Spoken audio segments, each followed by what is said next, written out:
In a post-Bahubali, post-pandemic world, there's this imaginary sword hanging on every commercial filmmaker's head to create larger-than-life films about larger-than-life heroes with hyper-stylized, elevated action set pieces and high moments every 10 minutes or so. And to be honest, Rajamouli has intentionally or unintentionally set a benchmark for event films, and every filmmaker is trying to match up to it, and every audience member is ready to draw comparisons to his body of work. But Mani Ratnam has been in the business for more than 35 years, and out of that, trying to make this film happen for almost 28 years. And while the first part was a great fun setup, his intention and his vision for the story and as a filmmaker becomes clear in PS2.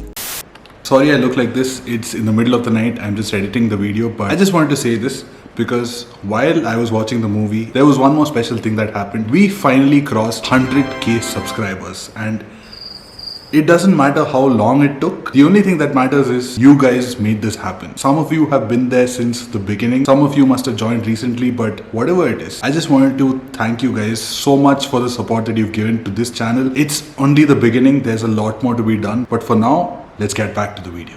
These are my honest thoughts on Ponniyin Selvan 2, which I feel scores better than part 1. But while the lack of hum-worthy songs by Rahman is a slight minus, I want to cross out that one thing that really didn't work for me: the action sequences. This was my main issue in part 1 as well. Ultimately, this is a story of succession in the times of the Chola dynasty. So of course, fans are going to expect the fight sequences and war scenes, but what's consistent about both the films is how one note and lacking in energy the action set pieces were. The action exists merely to check a box off, not to knock your socks off. Just because we know how a war is going to end doesn't mean the sequence itself has to be predictable. The intention of placing that one camera angle to make you feel as if you're in the middle of the war is understandable on paper, and maybe I'm a dumb audience, but I could hardly make out what was going on. The shaky camera is more jarring than riveting, but even beyond that, what I felt was missing from the action sequences was build-up, strategy,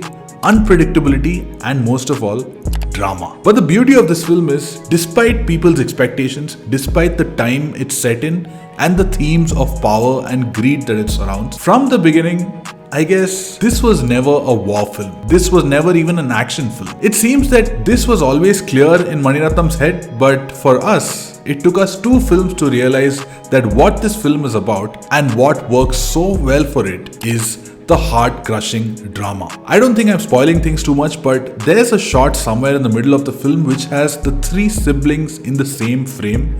You can literally feel the warmth, the vulnerability, the emotion right off the screen within your bones, and that shot spoke to me so much that it defined the meaning of the entire film for me. The hunger for love in the middle of the hunger for power. And the film is filled with such moments. Whether it's the prologue with the young Nandini and Karigalan and a love that was lost, or the meet cute sequence of Vandiyathevan and Kundavai, which was brimming with butterflies and innocence and also burning with sexual tension in equal measure, or the pain with which Karigalan talks about his homeland that's about to be divided. And the best example of this is the way the film treats the meeting in the final act between Karigalan and Nandini, the unrequited lovers, and it's a moment in a film that's going to be stuck in my mind for a long time because of its fantastic staging, the lighting, which I can't tell you how much of an important part it plays here, and mostly because it's a scene that takes its time. 2 broken individuals fighting their inner demons, but finally in the presence of each other, there's no more fighting.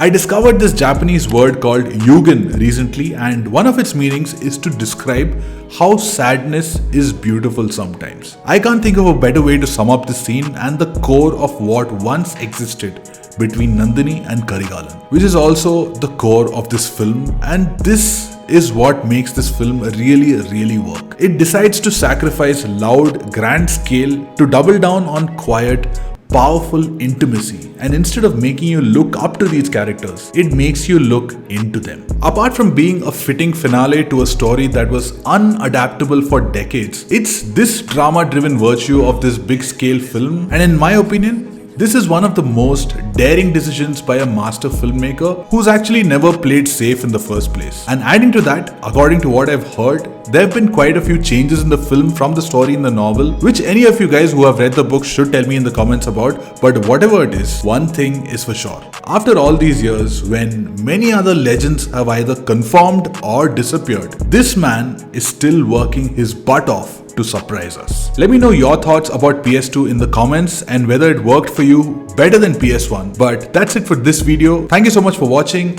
and I'll see you next time.